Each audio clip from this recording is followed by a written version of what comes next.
वक्रतुंड महाकाय सूर्यकोटि संभ्रव निर्विघ्नं कुरु मम देव सर्वकार्येषु सर्वदा। सर्वमंगलमांगल्ये शिवे सर्वार्थसाधिके शरण्ये त्र्यंबिके गौरी नारायणी नमोस्तुते।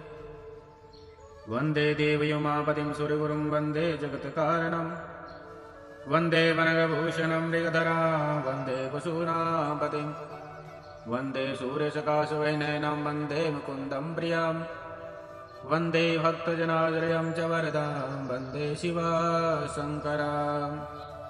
बोलिए शंकर भगवान की जय। कामदेव द्वारा असमय में वसंत ऋतु का प्रभाव प्रकट करना, कुछ क्षण के लिए शिव को मोहित होना, पुनः वैराग्य भाव धारण करना। ब्रह्मा जी बोले, शिव जी की माया से मोहित होकर वह अभिमानी तथा मोह उत्पन्न करने वाला काम शिव जी के समीप जाकर वसंत ऋतु के गुण धर्म को फैलाता हुआ वह स्थित हो गया। हे मुनीश्वर, वसंत का जो प्रभाव है वह महेश के तप तथा औषधि शिखर पर सभी ओर फैल गया। वहां उसके प्रभाव से पादपों के वन विशेष रूप से पुष्पित हो उठे। अशोक की वाटिकाओं में सहकारों के कामोद्दीपक तथा सुगंधित पुष्प विराजने लगे। भौरों से घिरे हुए कुमुद के पुष्प विशेष रूप से कामवेश को बढ़ाने वाले हो गए। उस समय कोयलों का कलरव काम को अत्यधिक उद्दीपित करने वाला सुरमय, मनोहर और अप्रिय हो गया, अति प्रिय हो गया। हे मुने, भौरों के अनेक प्रकार के शब्द होने लगे जो सबके मन को हर लेने वाला तथा काम वासनाओं को उत्तेजित करने वाले। चंद्रमा की मनोहर ज्योतिमा चारों ओर फैल गई। वह कामियों तथा कामिनियों की दूती के समान हो गई। वह मानी जनों को रति आदि के लिए प्रेरित था। रति काल को और भी उद्दीप्त करने वाली थी। हे साधो, उस समय विरही जन के लिए अप्रिय सुखकारी वायु बहने लगी। इस प्रकार कामवेश को बढ़ाने वाला वह वसंत का विस्तार वहां वन में रहने वाले मुनियों के लिए भी अत्यंत असह्य हो गया। उस समय जड़ पदार्थों में भी जब काम का संचार होने लगा, तब सचेतन प्राणियों की कथा की किस प्रकार वर्णन किया जाए। इस प्रकार सभी प्राणियों के लिए काम को उद्दीपित करने वाले उस वसंत ने अपना अत्यंत दुस्सह प्रभाव उत्पन्न किया। हे तात, जब अपनी लीला के लिए शरीर धारण करने वाला प्रभु शंकर ने असमय में उस वसंत के प्रभाव को देखकर इसे महान आश्चर्य समझा। इसके बाद लीला करने वाले तथा दुख हरण करने वाले परम संयमी प्रभु शिव परम दुष्कर तपस्या करने लगे। तदंतर वहां वसंत के फैल जाने पर रति सहित वह काम आम्र मंजरी का बाण चलाकर उनके बाईं ओर खड़ा हो गया और प्राणियों को मोहित करता हुआ अपना प्रभाव फैलाने लगा। उस समय रति सहित काम को देखकर भला कौन प्राणी मोहित नहीं हुआ। इस प्रकार उनके काम क्रीड़ा में प्रवृत्त हो जाने पर श्रृंगार भी हाव भाव से युक्त होकर अपने गणों के साथ शिव जी के समीप पहुंचा। चित्त में निवास करने वाला कामदेव वहां बाहर प्रकट हो गया। उस समय वह शंकर में कोई छिद्र नहीं देख पाया जिससे वह प्रवेश कर सके। जब कामदेव ने उन योगी श्रेष्ठ महादेव में छिद्र नहीं पाया, तब वह महान भय से विमोहित हो गया। धधकती हुई ज्वाला वाली अग्नि के समान भाल नेत्र से युक्त ध्यानस्थ शंकर के पास जाने में कौन समर्थ है।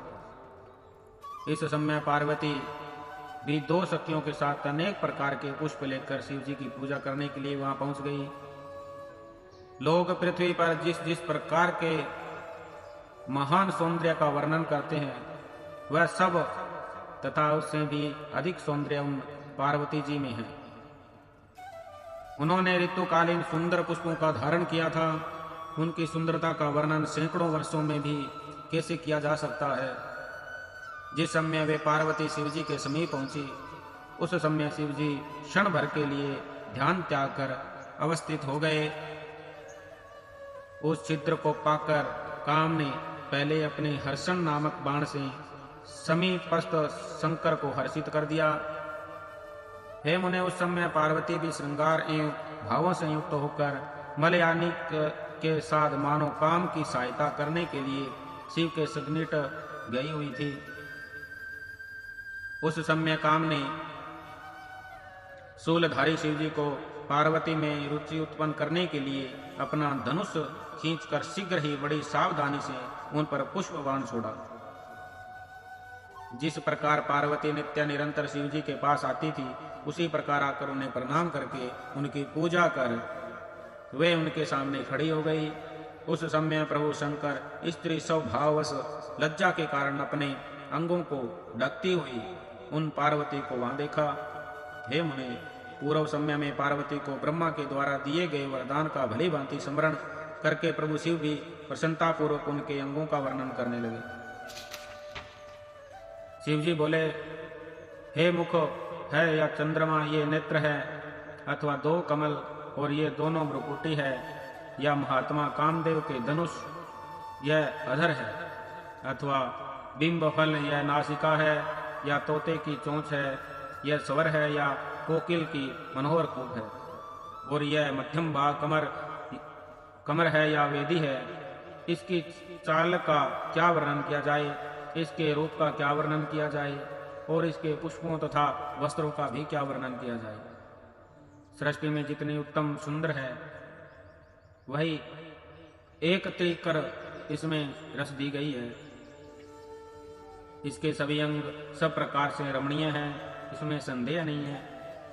अवधूत रूप वाली यह पार्वती धन्य है। तीनों लोकों में इसके समान सुंदर रूप वाली कोई भी स्त्री नहीं है।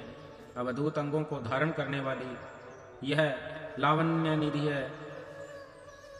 मुनियों को भी मोहने वाली और महासुख को बढ़ाने वाली है। ब्रह्मा जी बोले, इस प्रकार बार बार उनके अंगों का वर्णन करके शिव जी ब्रह्मा को दिए गए वरदान का स्मरण कर मौन हो गए। उस समय ज्यों ही शंकर जी ने उनके वस्त्रों का स्पर्श किया वे पार्वती स्त्री स्वभाव के कारण लज्जित होकर कुछ दूर चली गई। हे मुने, अपने अंगों को छुपाती हुई तथा तीक्ष्ण कटाक्ष से बार बार शिव जी की ओर देखती हुई वे शिवा महामोदक के कारण मुस्कुराने लगी। उनकी इस चेष्टा को देखकर शंकर जी मोह में पड़ गए और तब महान लीला करने वाले महेश्वर ने यह वचन कहा, जब इसके दर्शन मात्र से इतना अधिक आनंद प्राप्त हो रहा है तब यदि मैं इसका सामीप्य प्राप्त करूं तो कितना सुख प्राप्त होगा। इस प्रकार क्षण भर विचार कर गिरिजा की प्रशंसा करके वे महायोगी बोध युक्त हुए और विरक्त हो बोले, यह कैसा विचित्र चरित्र हो गया। क्या मैं मोह को प्राप्त हो गया? प्रभु तथा ईश्वर होकर भी काम के कारण मैं विकार युक्त हो गया। मैं ईश्वर हूँ और यदि दूसरे के अंग स्पर्श की मेरी यह इच्छा है तो अन्य अक्षम तथा शुद्र पुरुष क्या क्या अनर्थ नहीं करेगा। इस प्रकार विराग्य भाव को प्राप्त कर उन सर्वात्मा माने प्रत्यक एवं आसन का परित्याग कर, क्योंकि क्या परमेश्वर पतित हो सकता है। बोलिए शंकर भगवान की जय। शिव पुराण अंतर्गत द्वितीय रुद्र संहिता के तृतीय पार्वती खंड में काम कृत विकार वर्णन नामक 18वां अध्याय पूर्ण हुआ। बोलिए शंकर भगवान की जय, पार्वती मैया की जय।